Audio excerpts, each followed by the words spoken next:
Good evening, ladies and gentlemen. My name is Sikonachak, and welcome to Spring Spirit Nation. Before we begin with Chief Cadmus Delorme and leadership, I would just like to send heartfelt blessings and love and light to the Sasakamoose family as we hear that Fred Sasakamoose, who became the first Indigenous person to play in the NHL, is battling presumed COVID-19 right now in the hospital. So love and light to the family. Birthday shout outs to an Owen Taylor and a Robin McNeely. Happy birthday, people. Cadmus, thank you and welcome to Spring Spirit Nation. How are you? Thank you. I'm good. Good. So many organizations used in class material or textbooks are unfamiliar or unrelatable to many Indigenous students. And that is why we have you here today to talk about leadership. And we will be using the medicine wheel model, and just go with it, and I will guide you through it. And I sent you 19 questions, which is a bit overwhelming. So maybe I'll just pick the questions out of a hat as we go through. Sounds good. The first question, though, is I'll just go verbatim. Name of the leader and or organization that you belong to. So this is an introduction. Good evening.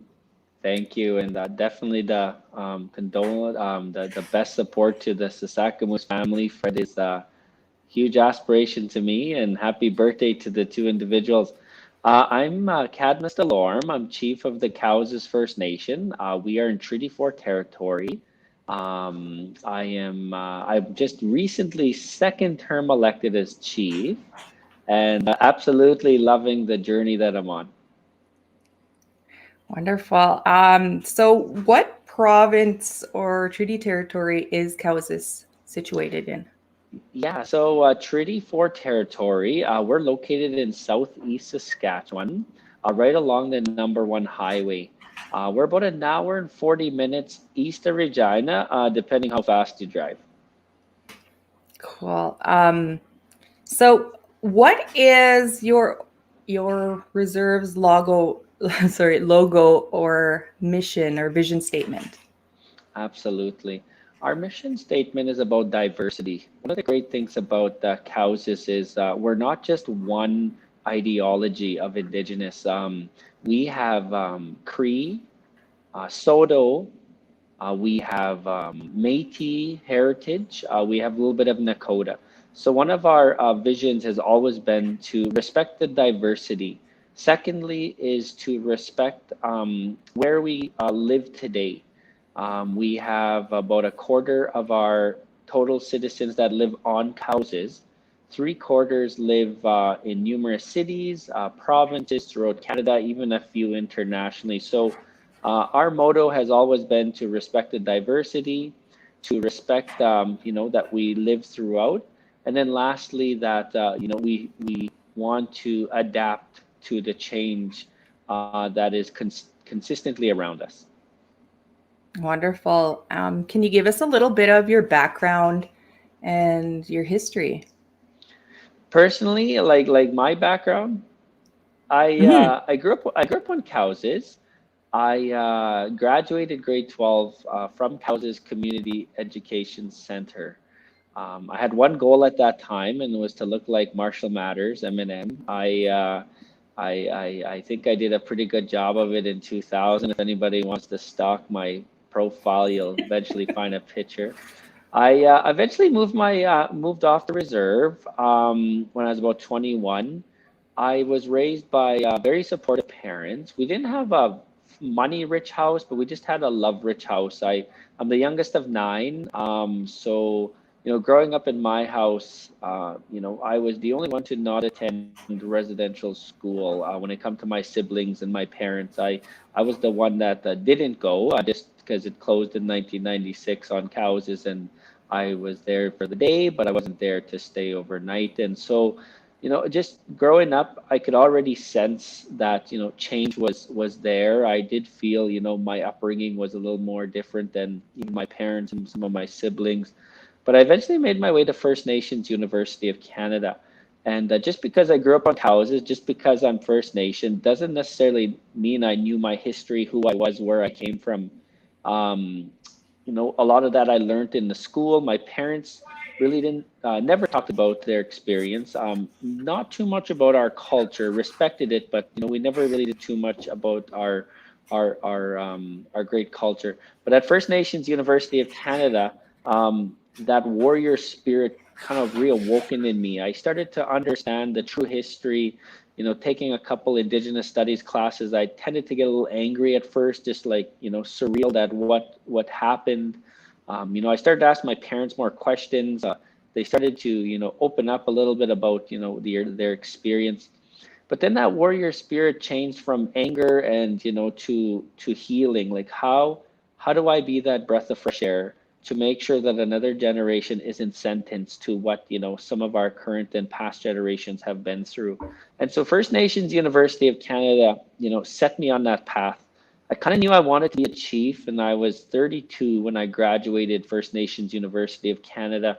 But I didn't really look like a typical chief. I was very young. I thought that very just differently. I didn't have the the anger or the fight. I was like always in the room trying to be the butterfly. Just how do we get things done here? What do we need to do? Everybody needs to be inclusive here. And so I knew if I wanted to be a chief, I wanted to be fully, holistic in a way of balance, not only from the Indigenous side, but the non-Indigenous side as well.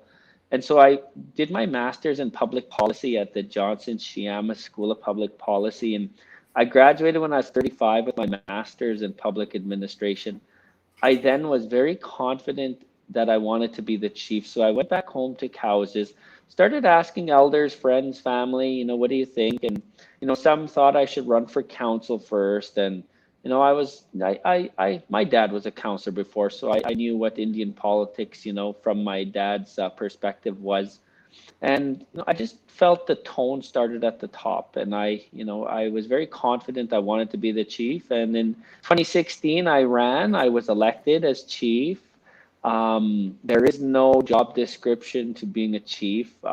Just because I have my 8 years of education and growing up on cows doesn't necessarily mean that you're ready to be a chief. It really does take a lot of patience, understanding, working with the council. And I re-ran in 2019, and here I am serving my second term as chief.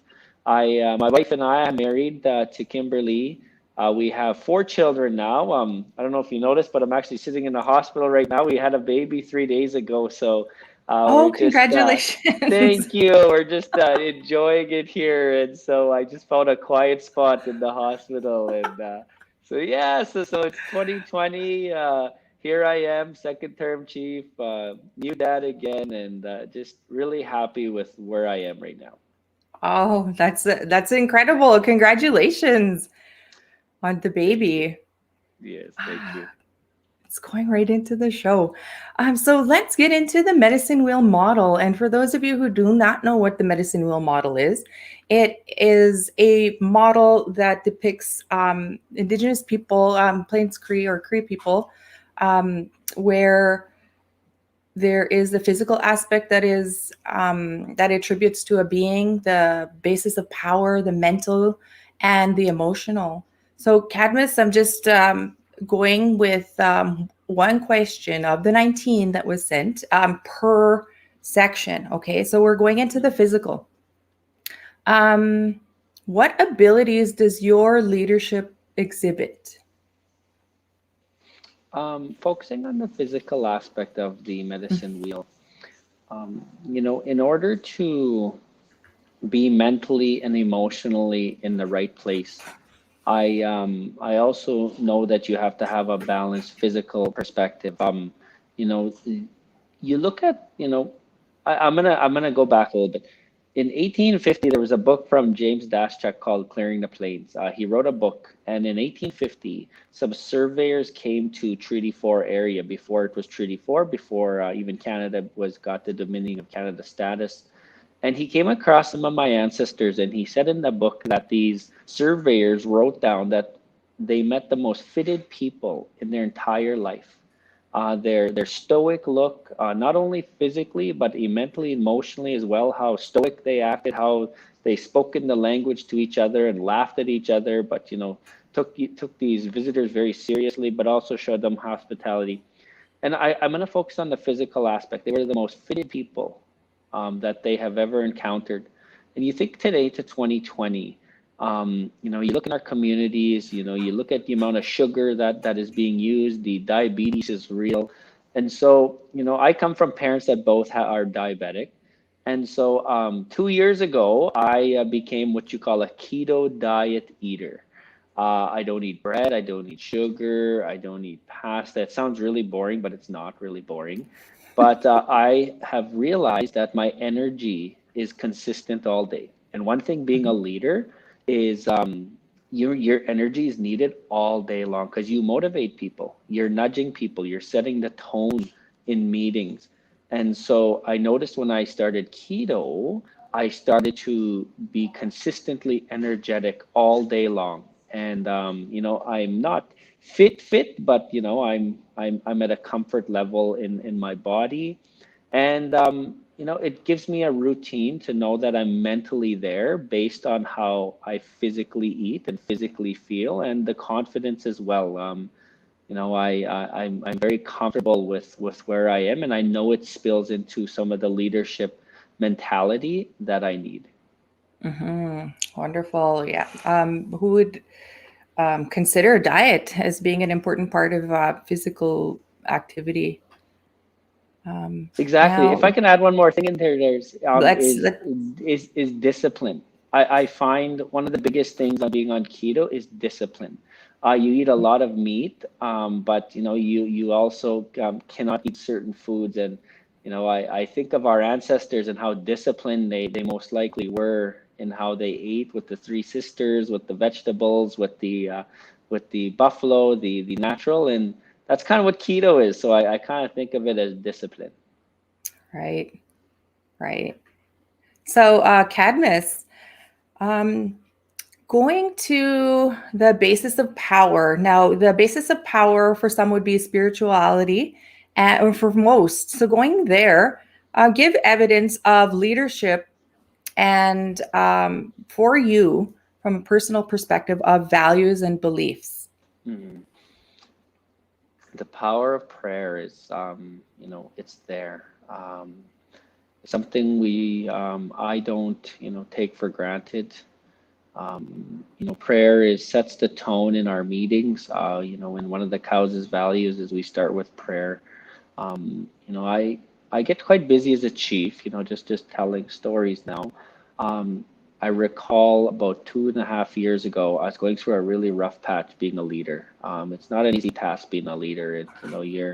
You realize that it's not your plan. It's you gotta work with everybody around you, and sometimes those are really tough times.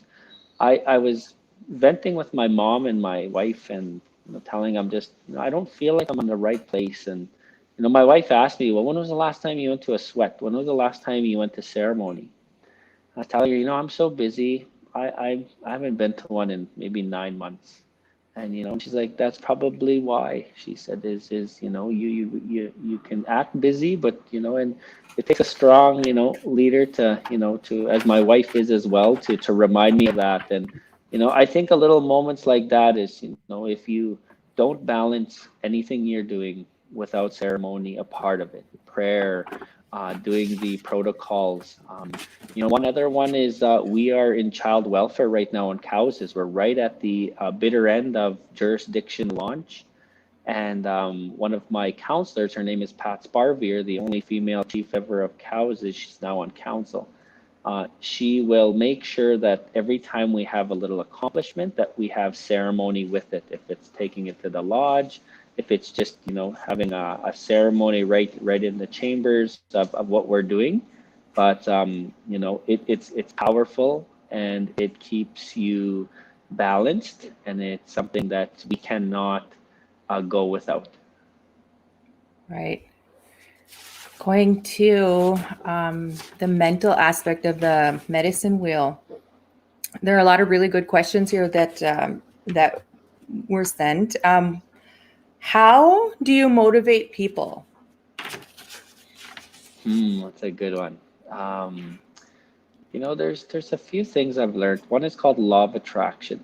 Um, you whoever you attract around you kind of know is who your character is. And I'm always an inclusive person. I think anybody that has always seen me growing up knows I was always a little cheeky, and I don't think I've ever let that leave me. And so, when you sit in a room with me, I'm gonna eventually say something cheeky to somebody, and hopefully it'll come back to me. But it's bigger than that. The joke is there to lift if there's tension in the air, if someone is shy, if there's uncomfortableness, and also shows character.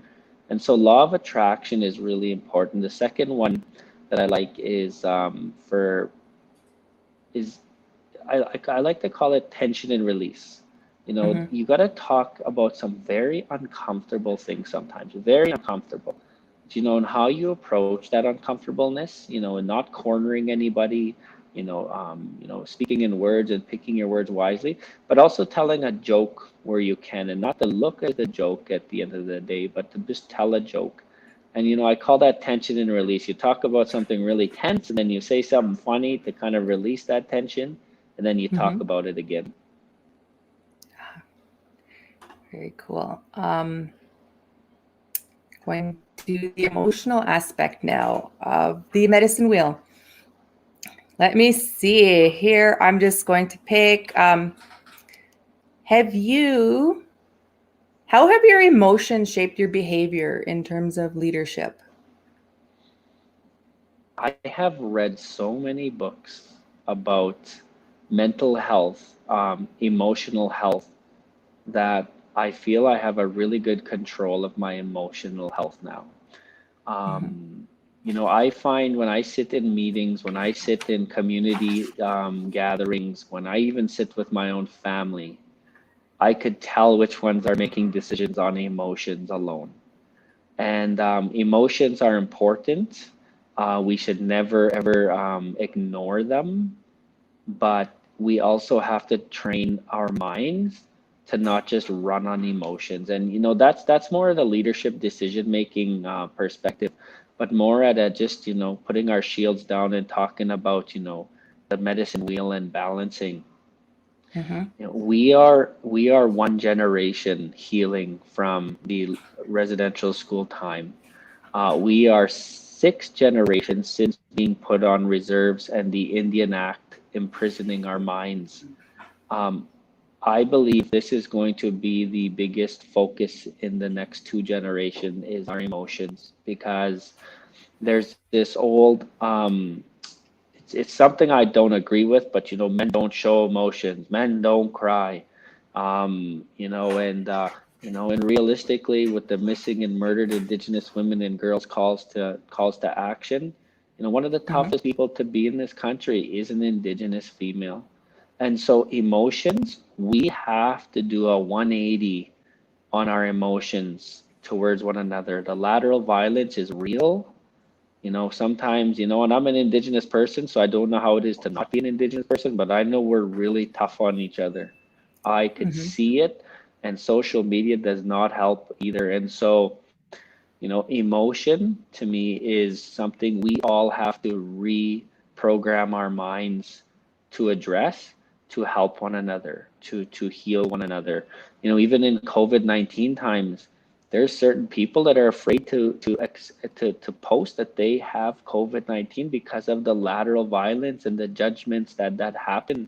Mm-hmm. Nobody chooses to get COVID-19. It's just, it's here. Someone is going to get it in your friends and family eventually. And, we got to be there to be emotionally connected to them, to help them heal. And so this is one that I love reading books on. I'm still learning, and I have to reassess myself as well in some of the situations just to make sure that I understand the emotional connection and the balance of it. Right.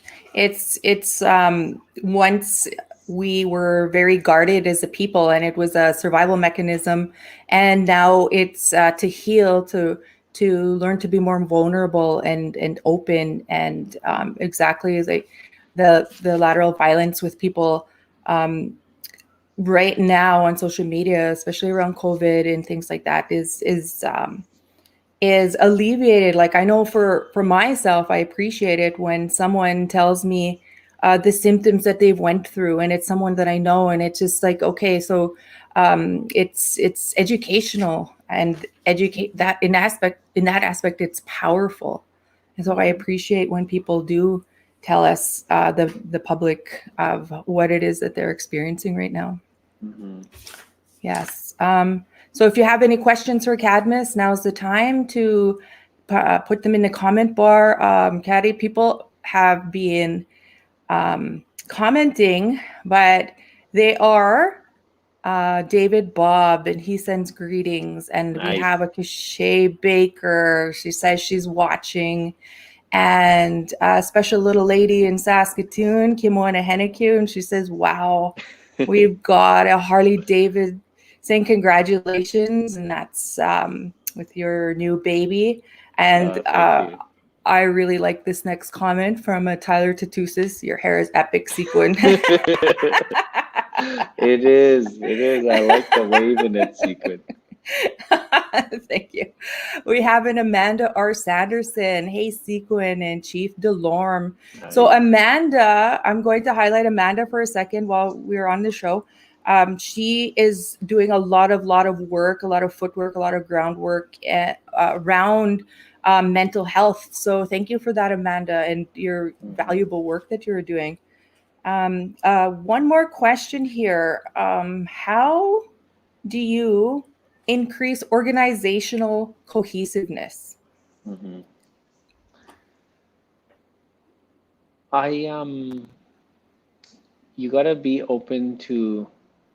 You gotta show people that you're listening to them.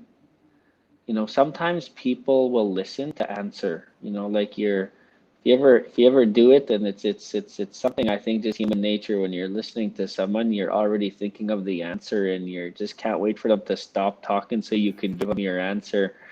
I I do my part to, when someone tells me something, I'll repeat it back to them. If I could just see how emotionally connected they are to what they're trying to tell me, and I Mm-hmm. do that just to show them that I'm listening.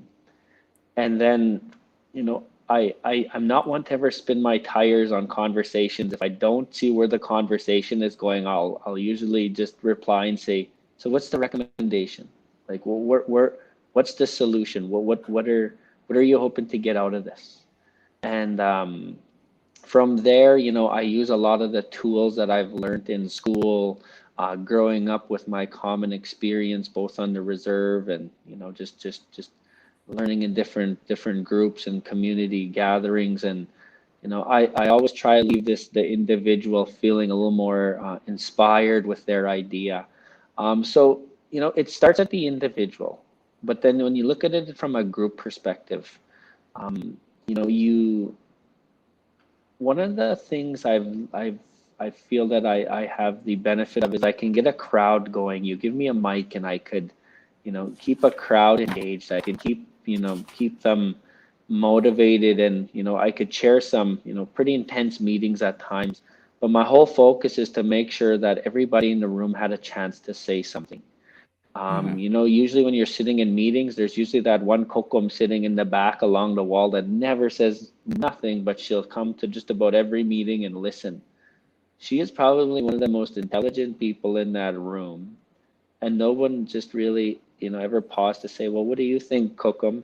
And I will tend to do that, but not cornering or making them shy. I'll bring it up in the best way. So you got to learn to observe. You got to learn to watch people's body reactions, emotional reactions. And I think my last comment to this one is, you got to have a plan going into something, but you don't be fixed on your plan. You got to be able to allow your plan to accommodate whatever the audience is feeling at that time. So we have a Sarah. Thanks for touching base on kids' health and diet, Cadmus. That is so important, and we need to stay away from unhealthy, sugary foods. Diet plays a huge part in healthy decisions. Awesome. Okay, that was amazing. We have a comment here. I'm not sure what it is. Maybe you can speak to it, but it is coming from a lady in Saskatoon. She says um, she is interested in hearing more about gatherings in the near future. Does Houses host gatherings, healing gatherings, or anything like that? Mm, and thank you for the question. We are beginning to increase our healing gatherings. One of the benefits about living so south and so close to urban settings is we have adapted to contemporary times. But one of the things that are not so strong in the community is we've adapted so much to the local ways that a lot of our cultural teachings are now being reawakened. They've been Mhm. sleeping for quite a while. Give an example. Sandy Panay Schindler, she's our director of education. She got this National Indian Brotherhood grant for language. It's Mhm. quite a big grant. This is our year 3 now to doing Cree in our community, teaching Cree. 2 years ago, we had no one could really stand up and say the Cree prayer. There was maybe 2 people in the community that could do that. Now today, we have about 20 elders that could stand up and render the most beautiful Cree prayer. And they didn't learn it; they just reawoken it. Now that we have reintroduced language back into us, we're now picking locations on houses to keep it as strictly for cultural and reawakening our culture. So in the coming years, absolutely, we're going to have more inclusive camps. We've had a few in the past. I'm not saying that we don't do it, but we used to Mhm. just let individuals do it. And sometimes, in Indian country, certain families will only stick with certain circles. And so, when this approach we're doing now is for the community as a whole, we're going to run it through our child welfare um, um, perspective, but it's going to be for the entire community. You don't have to be in prevention or protection to take part. So Mhm. so it is reawakening, and we can already see a little bit of positive results as we're moving forward. Right. So we have another question. Um, but Cadmus, I'm just going to show you. It is a mask I with love it. a very dashing picture of a Chief Cadmus Is that Delorme. me on it? It is. Wait, let me see. There we go. There we go. That's, that's And funny. this will be given away tonight. If we could think of a skill testing question, Cadmus, I didn't prep you for this, but towards the end of the show, uh, and then after the show, I'll just be looking at the comments, and the first one to answer correctly will be getting the leadership I do mask. I do I have a chance to win it? That's a good one. But if someone wears that and they ask if you owe them money, you just send them my way. Yeah, yeah. Skill testing question. Stay tuned for the question. I'm kind of thinking of one right now, Cadmus, if you can think of one. And it's in regards to the show and what's been said here so far.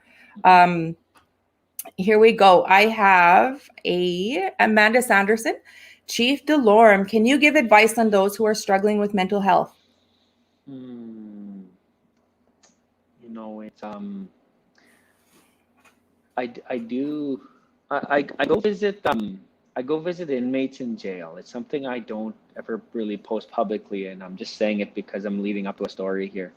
I I learned so much from inmates in jail. They give me a room, they bring in an inmate or two, and we'll just have a conversation. I don't have a pen and paper, but my whole goal is to just ask them, like, what do we do? Where did we go wrong?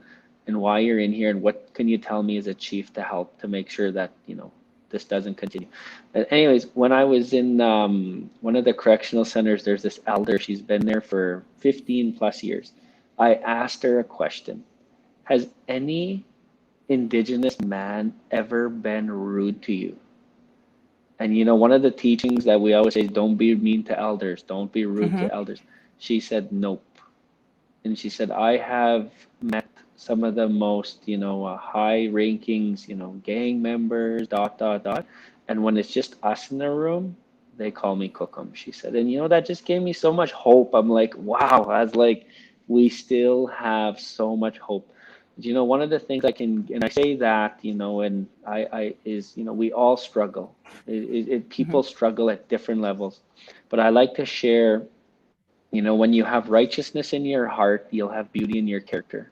And what I mean by that is, that voice in your mind has to become your best friend. It can't Mm-hmm. become your worst enemy. And, I struggled. I had depression at one time in my life. And that voice in my head was so mean to me. Like, no matter what I did and how much I looked at myself in the mirror, it just, it was my enemy. And, it took me a Mm-hmm. while for it to become my best friend. And once you have righteousness in your heart, you'll start to have beauty in your character.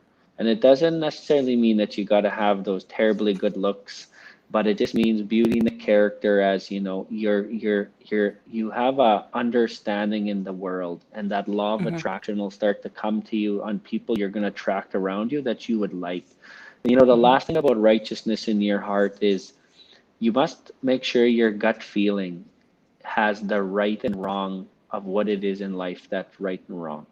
If it Mm-hmm. isn't, then you got to reteach yourself that. And it's never too late. If you can be in 10, 20, 30, 40, 50 years old, you're never too late to reassess that. So, if I can pass on mental health is sometimes we focus so much on the external part. We really, surround with culture, but it starts in the heart. And Mm-hmm. that's why I like to tell people that when it comes to mental health. Wonderful. We have Sandra L. Delorme. Hello, Secret and Chief Delorme. Why did you choose to be a chicken dancer? Hi, Sandy. I um I started dancing when I was 33 years old. I come from a non-dancing family. No one in my family, like in my immediate family, dances. Mm-hmm. I always remember telling my mom and dad when I was 32 years old, I was at First Nations University of Canada, and I told my dad first, I'm gonna dance pow, and he laughed, because not at me. He's like, really? You wanna dance? And I always remember my mom and dad and I, no matter what I was doing at the powwow, when chicken dancers were on, I always knew my mom and dad used to lay bets with one another, and so I'd go find them and I'd sit with them and just like dollar bets. I'll bet that one, and but it wasn't the dollar that attracted me. It was how confident and how prestigious chicken dancers were. I was just amazed with it. And I picked my dance, you pick a dance that's going to heal the people. You pick a dance Mm-hmm. that is going to, make people feel uplifted. And if you know me, I'm a cheeky person, like to, I try to always be nice.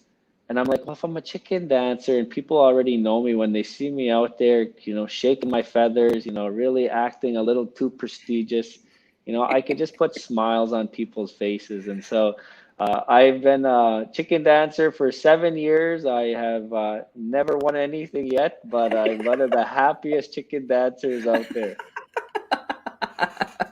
I love it. So this pertains to this next comment from it, Chip Tapotat. He says, awesome, brother chief. We have the lands now, good plans. So that was he made that comment when you were talking about the gatherings. Mhm. Awesome. Thank you, Chip. And Chip is one of our knowledge keepers and our four First Nations at home. So, they collaborate. There's no borders between our ceremony of sharing. And so, I've been Mhm. to Chip's, and I thank him for always opening up his door to helping my youth and some of the people from Cowses that are looking for that. So thank you.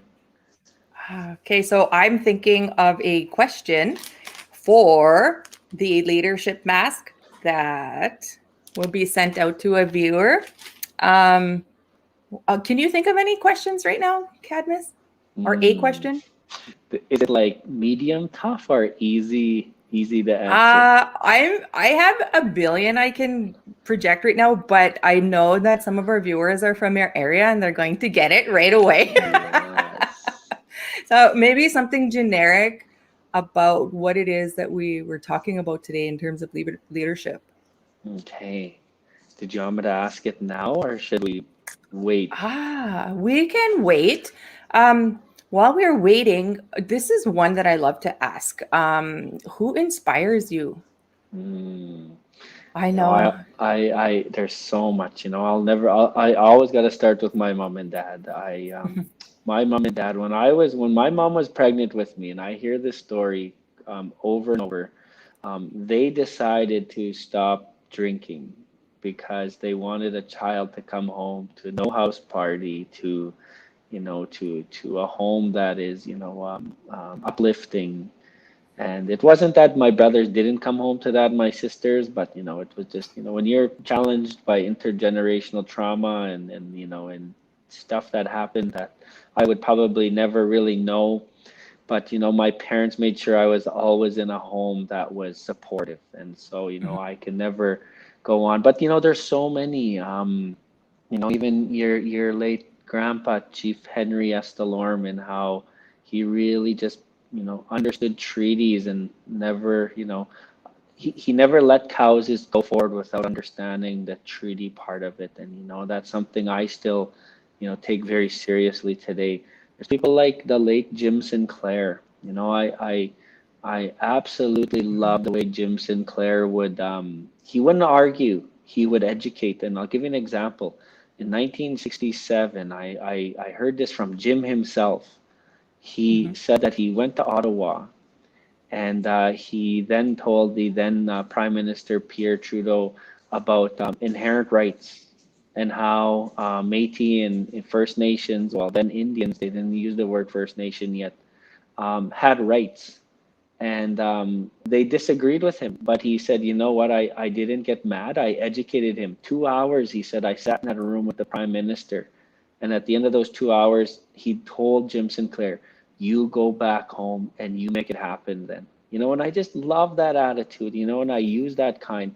And then lastly, there's others out there today. The late Tony Cody, I spent many hours with him at First Nations University of Canada. And then lastly, if I could name one more, it would be Pat Barbier. She's on Cowses. She is the only female chief on Cowses ever, and she's on council with me. And there's not too much stuff I do at home without making sure that I got her blessings because Mhm. being a female, being a great grandmother, she really can teach me things. And so it's people like that that motivate me. And lastly, if I can say, it's the kids. I get so much energy from kids. They have such good questions and they rely so much on us. And I always tell myself I will not sentence another generation to figure this out. We are going to figure this out to hand over a nice clean house to the next generation so they can focus on progress. Mhm. Wonderful. Um, yeah, I know your parents personally, and I think they're just great people, wonderful people. Mm-hmm. Mm-hmm. So, as we come to a close, I would like to congratulate you again on the new addition of your baby. Thank you. Thinking of a skill testing question for the viewers, and after the show, they can feel free to comment their answers. And the first correct answer will be getting the leadership mask. Can you think of one, Cadmus? I'll give the question and then I don't know. I guess I can't say the answer. So there's two calls to action in this country. How many truth and reconciliation calls to action are there, and how many missing and murdered Indigenous women and girls calls to action are there? There's not. I'm pretty sure I said them both when I talked, but if not, we should know how much there are, and we should have a Absolutely. favorite in each of them. I'm just writing that down. So you heard it, people. The calls to action. Can you repeat that again? So Terrible. how many calls to action are there in the truth and reconciliation calls to action? And the second one, the missing and murdered Indigenous women and girls calls to action. There are a exact amount in both of them. And if someone wants to be an overachiever, which one is your favorite in both if you wanted to share that? Not favorite, but one that you feel that you can implement. Right. So you heard it, people. He's repeated himself twice for us. How many calls to action are there, and how many calls to action are there for the murdered and missing Indigenous women? And if you want to be an overachiever, which is your favorite? Did I get it? That's right, you did. Thanks. One final comment here. Back to Kimwan. What are you going to name your new baby?